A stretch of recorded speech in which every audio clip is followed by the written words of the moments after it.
Yes, yes, Mataji can start. I can begin, Prabhu. Okay. Thank you. Om Agyan Timrandasya Gyananjana Shalakaya Chakshur Unmilitam Yena Tasmai Shri Gurve Namaha Shri Chaitanya Manobhishtam Stapitam Yena Bhutale Swayam Rupa Kadamayam Dadati Swapadantikam Vanchakalpatrabhyascha Kripa Sindhubhya Evicha Patitanam Pavnebhyo Vaishnavibhyo Namo. Hare Krishna, dear devotees. I'm really happy to be here to share with so many of you over the days this glorification of this great literature, Srimad-Bhagavatam. And I was thinking that I would like to begin with what inspired me, really inspired me in this great literature, in this sublime literature. What verses really inspire me? And then we can move on to maybe some particular things about myself, which inspired me to read Srimad-Bhagavatam.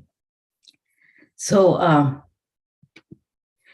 the first 3 verses in Srimad-Bhagavatam to me are really an eye-opener, where it establishes certain very essential principles that Srimad-Bhagavatam is trying to give us.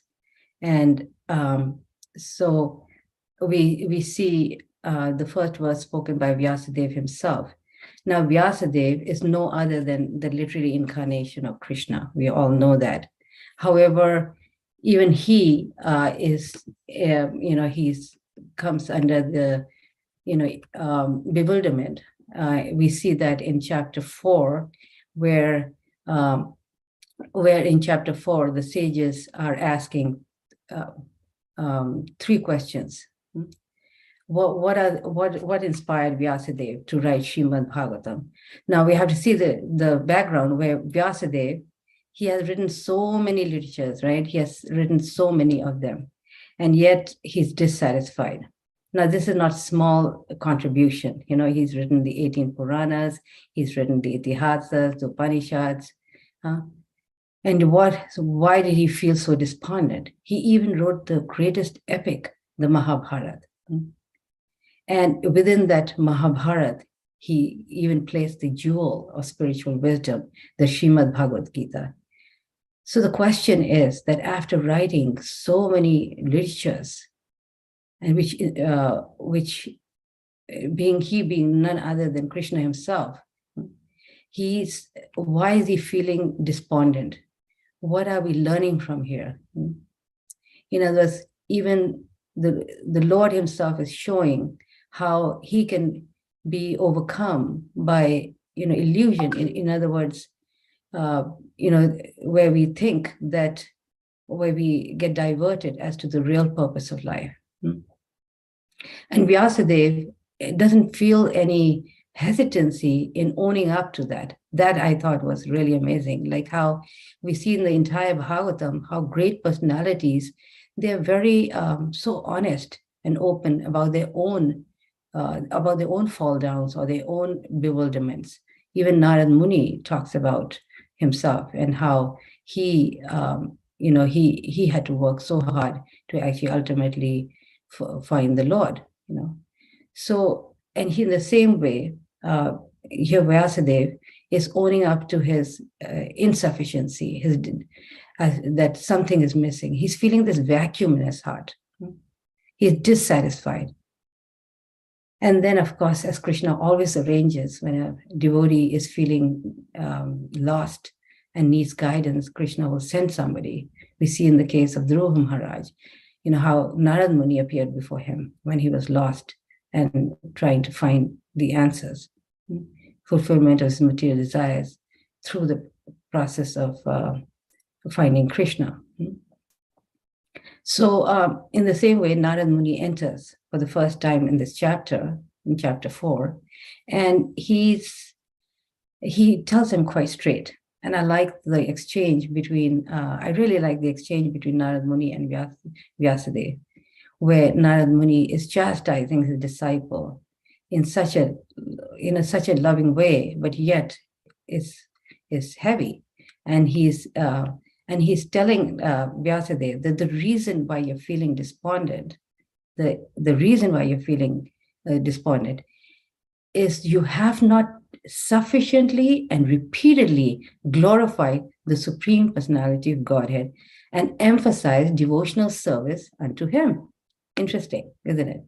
So, in other words, you have given so many things. Like, for example, Bhagavad Gita is spoken by Krishna. It's spoken in so many parts of Mahabharata. It talks about Krishna and Pandavas and their devotion to Krishna and their relationship with Krishna. Yet, how is it that he's still not satisfied? So Narad Muni is pointing out that if the reason is because you have not sufficiently and repeatedly glorified. In other words, the heart is not satisfied unless he hears sufficiently and repeatedly about Krishna. So what Narad Muni points out, that the ratio, the small ratio, compared to the vast sections that you've given on karma kanda or in the method of rituals and sacrifices, or going to the heavenly planets in order to get material facilities, that is a vast section that you've given in your writings, and the ratio of Krishna bhakti is very small. So I'll read this one verse. Sutta uvacha athatam sukham asina upasina brihashrava devarshi graha viparashim vina panir smayan iva. Sutta Goswami said, thus the sage among the gods, Narada, comfortably seated and apparently smiling, addressed the rishi among the brahmanas, Vedavyas. So immediately Narada Muni gets to the point. He doesn't wait around, or there's no exchange of niceties. When we're dealing with pure devotees, you may have noticed when great devotees, pure devotees visit us, then we generally don't sit down and ask, oh, how was the weather like, in the place that you just left, or is your health okay? Generally, we don't, because they are not concerned with these niceties. They want immediately to get to the point. So what is your question? Do you have any questions? And you see in the scriptures, always great personalities approach these pure devotees in that way. They get to the point. I have a problem. I have a question. So immediately Vyasadeva is glorifying Narad Muni, comparing him to the sun and the air. Just like the sun and the air can enter, can go through anything. In the same way, please enter my heart and enlighten me. In the same way that Sutta Goswami prays to Shukadev Goswami, his spiritual master, and asks him to enter his heart and inspire him to speak Srimad-Bhagavatam. And then Narad Muni begins with his questioning and his chastising. And he says, are you satisfied with identifying with the body and mind? So the point is that when we try to satisfy our body and mind only, then we will not be happy. Because we are not the body and mind. We are spirit soul. So he further on explains that you've explained everything. You've explained karma, jnana, everything. The Vedanta Sutra, he described the impersonal Brahman, the fruitive activities. And Vyasadeva owns up, yes, I've done everything, yet I'm not happy. So in other words, he points out to him that these things are not enough. And then the chapter goes on to some very powerful verses 10 and 11, which are very, very powerful. In fact, they are excellent pieces of Prabhupada's writing. I mean, if you have to teach children writing, these two verses can really bring so many, can teach them very, very expertly. So we see how Prabhupada, especially in the first canto, we have some just amazing purports, which really pretty much Prabhupada puts all his ecstasies in those purports. Because Prabhupada was really having poor health and at this time, and he wasn't really sure whether he could finish the Bhagavatam. And so he thought, okay, let me put everything, at least in the first canto, so that if I don't live long enough, then at least the essence of the entire Bhagavatam can be there. And then when he started writing the first canto, he wasn't sure he's going to live through all the chapters in the first canto. And so he put everything in the first three, in the first few chapters, of course, and then the first 3 verses of Srimad-Bhagavatam, as we know. So in verses 10 and 11, Narad Muni explains why exactly Vyasadeva is not happy. And I'm going to read you these translations, those which kind of brings home the point why Srimad-Bhagavatam is such a topmost literature, why such is a literature that surpasses any other literature in the world, any other. Because you can put all the literatures, all the scriptures of the world on one side, and as soon as you put the Bhagavad Puran, it shines like a jewel. So what does Narad Muni say? Those words which do not describe the glories of the Lord, who alone can sanctify the atmosphere of the whole universe, are considered by saintly persons to be like a place of pilgrimage for crows. Since the all perfect persons are inhabitants of the transcendental abode, they do not derive any pleasure there. So those words that do not, even though they may be very nicely written, perfect prose, everything, but yet they're considered to be like a place of crows. On the other hand, that literature, which is full of descriptions of the transcendental glories of the name, fame, forms, pastimes, etc., of the unlimited Supreme Lord, is a different creation, full of transcendental words directed towards bringing about a revolution in the impious lives of this world's misdirected civilization. Such transcendental literatures, even though imperfectly composed, are heard, sung, and accepted by purified men who are thoroughly honest. So such literature, even if it's not perfectly composed, he's saying, and what literature? That glorify, that give the descriptions of the transcendental glories of the name, fame, forms, and pastimes of the Lord. They bring a revolution in the impious lives of the world's misdirected civilization. And we see this in the mission of Srila Prabhupada. When he came and, His Holiness Romapa Swami very well explained, very nicely, very effectively explained Prabhupada's what he went through and the struggles that he went through to bring this Bhagavatam to us, So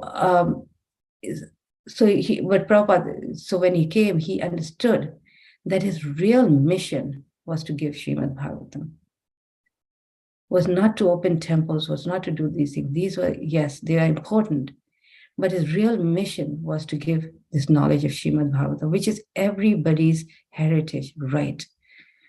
Because we see when Parikshit Maharaj, when he's about to die and he's cursed to die in 7 days, he comes to the bank of the Yamuna, and there he meets Shukadeva Goswami, right? And we see that Parikshit Maharaj, he's the king of the entire planet.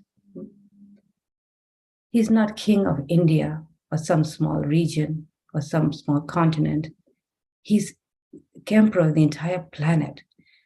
And he's asking the questions, the pertinent questions from Shukadeva Goswami. What is the duty of a person who's about to die? Or in general, what is the duty of anyone?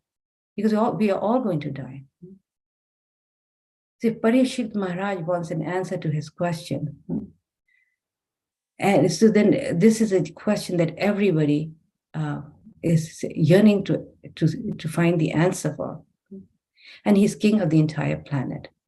So this knowledge of Srimad-Bhagavatam brings a revolution in the hearts of everyone. Prabhupada is saying world's misdirected civilization. And so therefore, Prabhupada saw this as his real mission. And that's why he went to so many austerities, hardly sleeping, just to bring these purports, these verses and purports to us.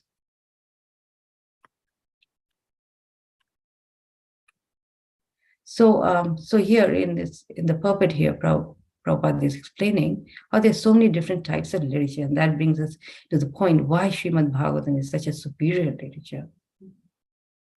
And so there's so many types of literature. And some of them are done in very good flowery language. But what is the use? What is the use? Spiritually advanced men who are like swans, they do not like to go there. So in this way, then Narada Muni clarifies further in text 12 and 30 that not only those, even those literatures which are describing the impersonal feature of the Lord, even those are not good enough. Even he rejects even those, because so much of the Vedas are concerning with the impersonal feature of the Lord. But he rejects those because they still do not describe the transcendental glory of the Lord. Now, why is this? Because when we're working on a fruitive platform, we're working very, very hard. We know that on a fruitive level, one has to work very hard to maintain one's body and soul together, right? And just like a donkey, Prabhupada gives the example of a donkey. He works so hard. He carries the clothes. We see that in India. He carries the clothes of the washerman. It's heavy load, right? And what is he doing for? At the end of the day, he gets some grass. He says, this is the condition of the fruitive worker. So how can we get pleasure from this work?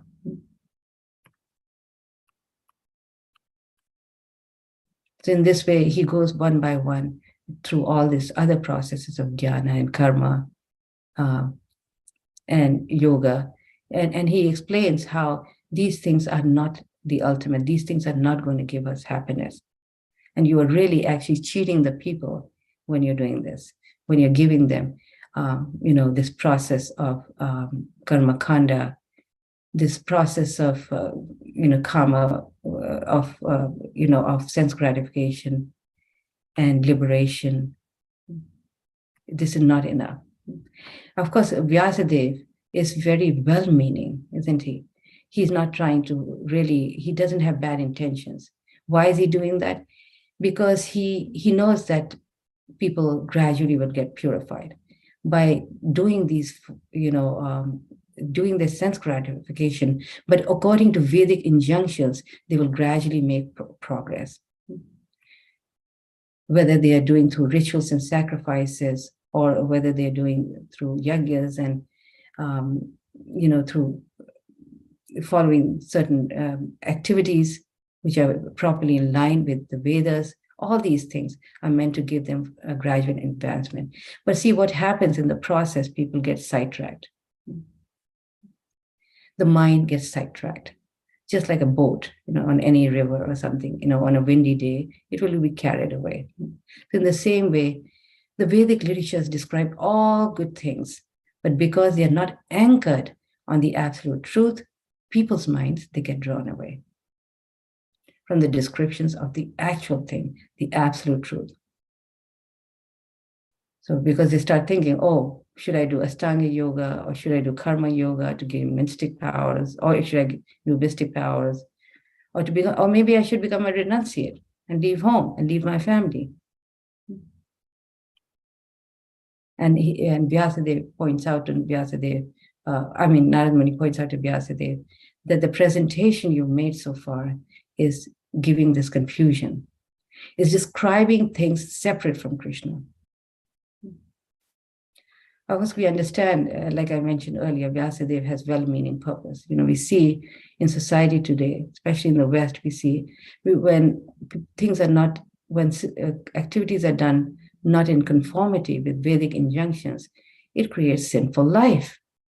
So it's even worse than going through these, going through these rituals and following things according to the karma kanda. However, it doesn't guarantee that one will be actually moving on to the right path. It doesn't guarantee that. One can actually get very degraded. Of course, if one is not careful, especially with bad association, because it does not purify the heart. When we hear the glories of Krishna, directly, sufficiently, repeatedly, it purifies the heart. And then the heart gets purified. The heart gets purified from all material desires, which is the root cause of our existence in this material world. That is why we are here, is because we have these material desires. Actually, Prabhupada says in the purport, in one of these purports, he says that unless one surrenders to Krishna, he's a rascal. Prabhupada, of course, we have no authority to say that people are rascals, but Prabhupada does. He said he's a rascal. Why? Because they think they have the kingdom of God without God. They can have the kingdom of God without God. Now we see that in some, in religions today, including Hinduism, right? We see that how we talk about, especially Mormon religion talks about that after death, one can go and have their own planet, their own heavenly planet. Very, very much the concept of demigod. One can become a demigod, basically. And one can go there and one asks, we will be united with the family. There'll be a dog and a harp and everything. So this is their concept, because the idea behind it is that one doesn't want to surrender. There is no concept of surrender. One is averse to any type of surrender to somebody superior. And of course, how does that work? When you go with all your family member and everything, your dog and a cat, well, you may not get along with certain people in life. Are they going to go along with you? What's going to happen? And this whole problem is that the concept of service is very abominable to the materialists. They don't want to serve. And so they find a way where they can go to a place where there's better enjoyment, nice enjoyment. No concept of selfless service. So this is what Srimad-Bhagavatam is giving. And this is why Narad Muni explains the benefit of Srimad-Bhagavatam, of a literature that is wholeheartedly glorifying the Supreme Lord. So this is, I felt that this was very, very powerful for me to understand that why Srimad-Bhagavatam goes above all the literatures. Why it is such a superior religion? Because Vyasadeva himself recognizes his mistake, and after that he gets into a trance and he writes the Srimad-Bhagavatam.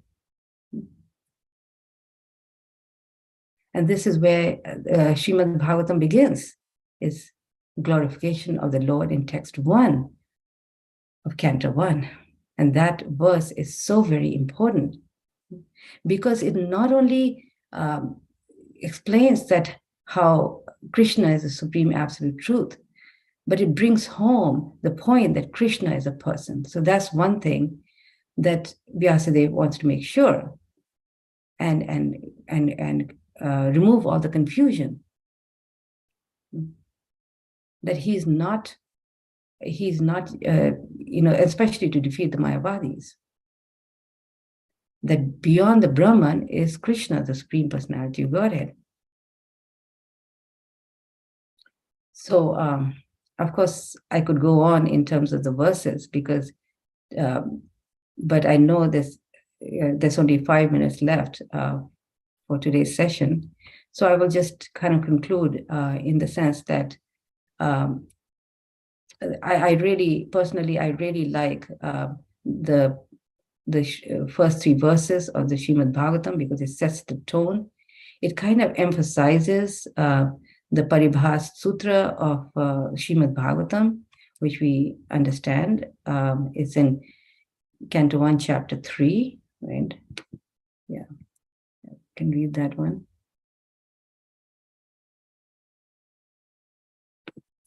Yeah, ete chamsa kala pumsa Krishnastu Bhagwan Swam Indrari Vyakulam Lokam Midante Yuge Yuge.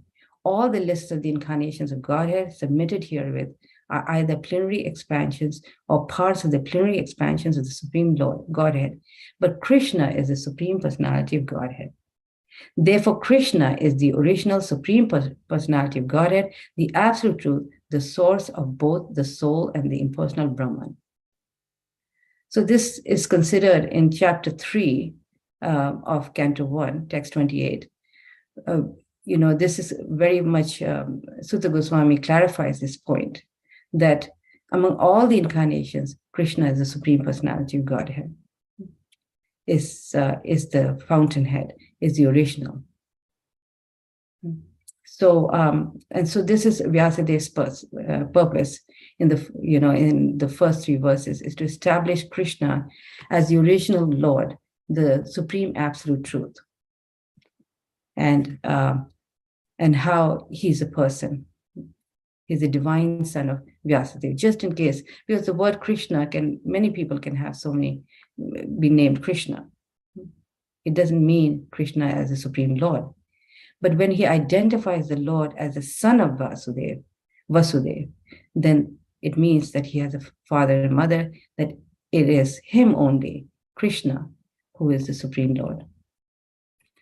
In this way, Vyasadeva is asserting the fact that he's starting the Srimad-Bhagavatam with this understanding that let's not be confused about this. Krishna, Vasudeva Krishna, the same Krishna who's all-pervading, but who also frolics in Vrindavan, who enjoys playing his flute, he is the Supreme Lord and no other. And then in the next verse, Shukadeva Goswami explains how the superiority of Srimad-Bhagavatam. And in the last verse, he speaks about how, in the third verse, he talks about how the reason why Srimad-Bhagavatam is such a superior literature, because it gives the rasa. It established Krishna as the supreme Rasaraj. And how in the material world, we're all looking for this mellow, this rasa, but we're looking for it in the wrong things in life.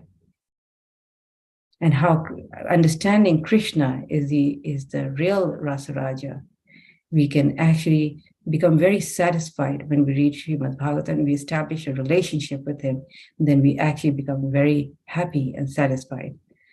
Because everything else is not going to give us satisfaction unless we establish our original relationship with Krishna. So anyway, there's so much more to speak in this. So I will stop here. And if anybody has any comment or question, please feel free.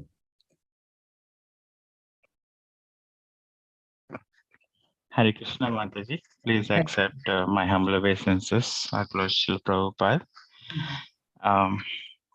I have something to clarify my understanding. And before that, actually, I want to, there are like some new people also hearing this recording, this class. So I just want to, quick introduction about you to them. Is that, so I cannot tell, about Mataji in a short way. I'm also not good orator, but Mata is the one who actually put faith in the Srimad Bhagavatam and practiced it and produced the fruit. There is something called in the spiritual circles, there is Sambandha, Abhidaya and Prayojana. She is the one actually, based on her faith, she taught her own kids, homeschooled actually, based on Srimad Bhagavatam, and they came out to be wonderful. And now, she's the one opening the homeschooling based on Srimad Bhagavatam to the whole world of ISKCON. And more to it, she also has kindly writing the books also. I think Mataji has up to 6 canto now that she has books on guide books for Srimad Bhagavatam to kids. Yeah, so we are very thankful for your association, Mataji. We are very blessed actually. Kindly keep blessing us. We are not spiritually tuned yet, so kindly forgiving the immaturity and keep blessing the sweetness of Srimad Bhagavatam, faith in Guru and Krishna. So this question, it has been on my mind when Vyasdev says, even I worship spiritual master so faithfully, I'm still feeling despondent. So it has been a question for all these 10 years or 15 years. How is that like he is worshipping spiritual master also? Then why is he feeling despondent? And today you mentioned that he didn't sufficiently glorify. That kind of struck to me. Uh, that though Krishna was presented in different literatures, in a vivid way also, but it is not insufficient. So the lesson I was taking is, yes, Guru Nishta is very powerful, but Guru Nishta, actually the fructification is that glorification of Krishna is also parallelly to be there, like that I was thinking. I just wanted to clarify if my understanding is correct or not. Yes, I think your realization is wonderful, Prabhu, because yes, Guru's pleasure is when we glorify Krishna. That is Guru's pleasure, and exactly. And Narad Muni was correcting Vyasadeva on that point, that that the whole like the Guru is the via media. He's the transparent via media, taking us to Krishna. So obviously his whole goal is to lead us to Krishna and to guide us in the proper way when we get diverted, isn't it? When we get diverted. Definitely. Yes, Prabhu. Yeah. Right, thank you, Mataji. Hare Krishna. Yes. Narad Muni also clarifies he really strongly defeats in many ways the Mayavad philosophy, that that she that Krishna is the Supreme Personality of Godhead, and this is who you should glorify. Yes, thank you, Mataji. So basically, like in the beginning, Guru is like the Supreme Lord, but Guru is really happy when Krishna is glorified. So that's the maturity level of the devotee. I'm taking, Mataji. Yeah. Yes, Prabhu. Yeah. Thank you, Mataji. Hare Krishna, Mataji. Hare Krishna. Hare Krishna, Mataji. Hare Krishna. Thank you so much, Mataji, for nice class. I don't know if it is the right question, or maybe if you can just, your couple of interactions with Srimad Bhagavatam in your journey, if you would like to share, Mataji, so one or two. So, Yes. your interaction with Bhagavatam, maybe in the beginning or in your journey, maybe. So, something is very memorable to you. Yes, Prabhu. Sure, I can share some things. How I came to love Srimad Bhagavatam. Just like Vamsidhara Prabhu was so nicely, I think Balram Prasad Prabhu mentioned about how his journey, his love for Bhagavatam came due to the inspiration from His Holiness Rumapa Swami. And so my journey also came in a different way. But we all have these stories which inspired us to come to Srimad Bhagavatam. And like I said, when we moved to, as you know, we moved to Boise and we started a temple there. And so I started to think about my children's education. And I put them in school for 2 years, and I was dissatisfied. And I withdrew them from school and started teaching them at home, just in a real summary. And and then I became quite eager to teach them from Prabhupada's books. And the reason is because I knew I had some faith that these books are very powerful, but I was actually a very new devotee, and I myself hadn't read these books. And so I thought, well, if I teach them through this, I will benefit as well, because I will be studying Srimad Bhagavatam with them, and they will benefit. And that was my journey of Srimad Bhagavatam, is with my children. And every day we would read for about 2 hours, discuss, and mostly it was reading and discussion, reading back and forth, discussion. And we had some writing work, but mostly it was reading, discussion. And that's how my love grew for Srimad Bhagavatam. As they spiritually grew, I spiritually grew as well. And so this was my main agenda for homeschooling. And then we tried to fit other things as well, because it covered so many aspects of my schooling, in terms of language arts and, which is really the basis for real all education. Is when, your language is strong, then you can pretty much conquer anything or become really good at anything, including math and science and everything, because you have such a good comprehension.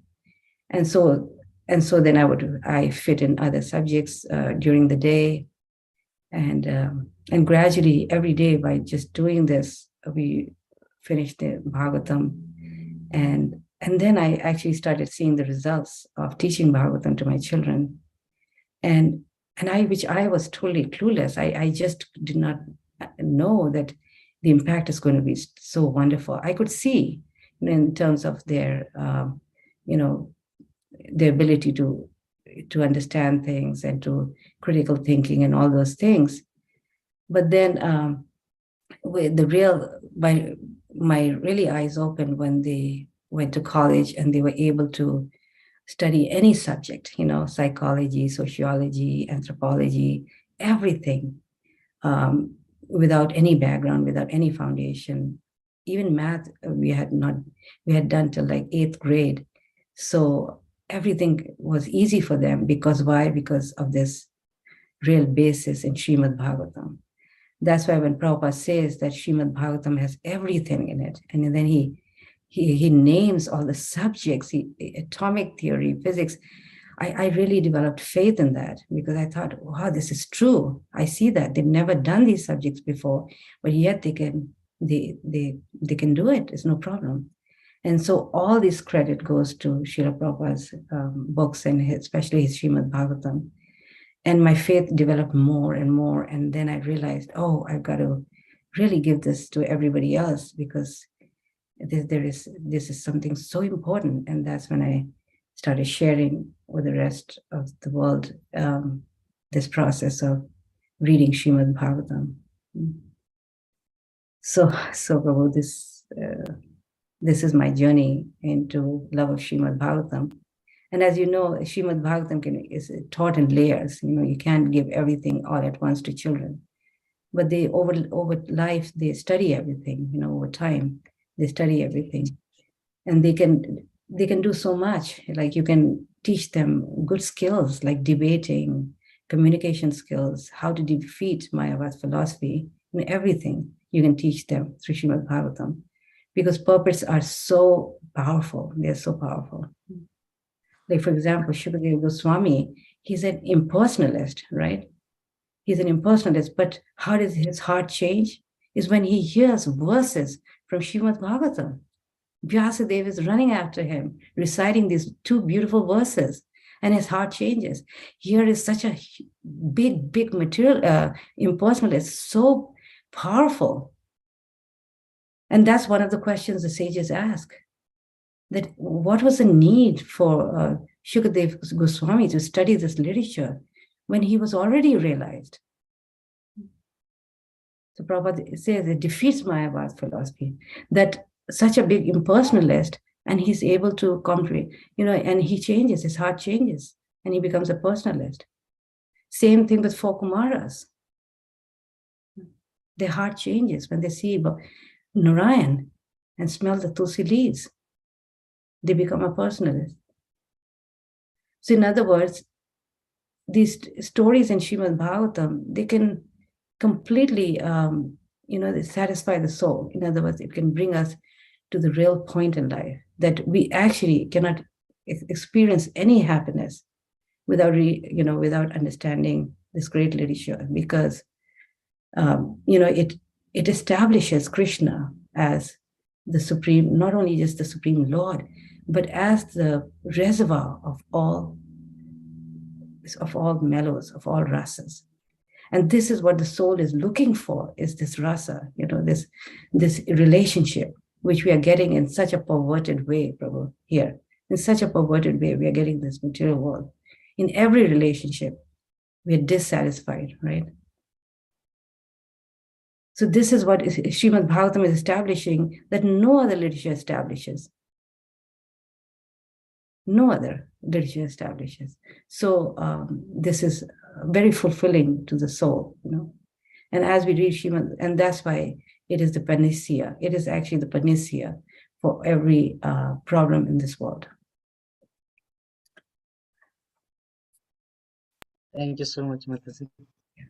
Yes, Prabhu. Hare Krishna. Balram Prasad Prabhu has a- Hare Krishna Mataji, Hare Dandavat Krishna. Pranam, all praise to Srila Prabhupada. Mataji, the class where you're giving, I was thinking about, one is book Bhagavatam, another one is devotee Bhagavatam. I have seen many sannyasis as a devotee Bhagavatam, but now as a grahastha, you are one of the right examples of devotee Bhagavatam. Thank you very much. And we are all fortunate and blessed to have you in Naperville. I don't know what Krishna's plan was. You moved here with your children. And I was inspired many times by Radhikaraman Prabhu as well. And he is, in back in Sunnyvale, a few lectures of Sandarbhas. My God, it's mind-boggling. So your whole family, what I mean to say, you also mentioned something about Karma Kanda. Karma Kanda, sometimes it is result oriented, but sometimes it's a failure. But devotional service is definitely result oriented, which I can see in your own family and in many of our families. And so I thought of my gratitude and appreciation for you.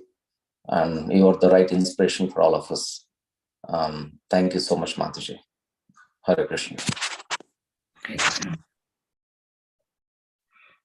Hare Krishna, Prabhu. Thank you for all of your association. I mean, I've been so inspired the last couple of weeks with Maharaj here, and also having your association. It's been so heart fulfilling to be part of this Naperville community for all of us. It's in the family. I mean, it's just a whole, I have no words to express the gratefulness I feel to be part of this wonderful family and such wonderful devotees here. So thank you for welcoming me here and allowing me, and His Holiness Romapa Swami is one of my biggest inspiration here. And he's also inspired me to, in many ways to be in this community. Thank you.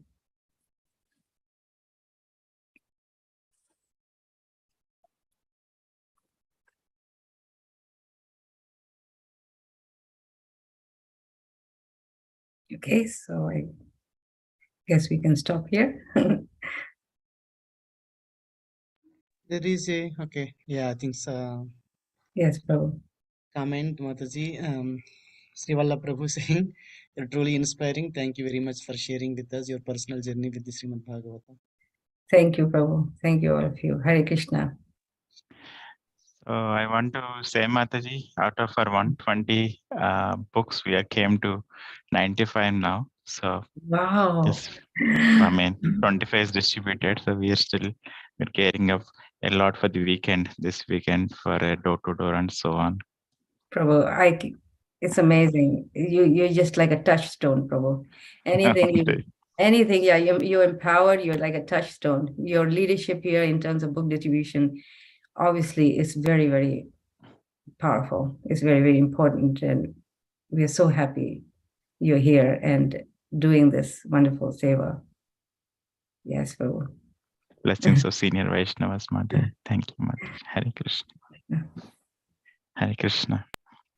So we will come back again today evening at 7:30, further glorification of Srimad-Bhagavatam.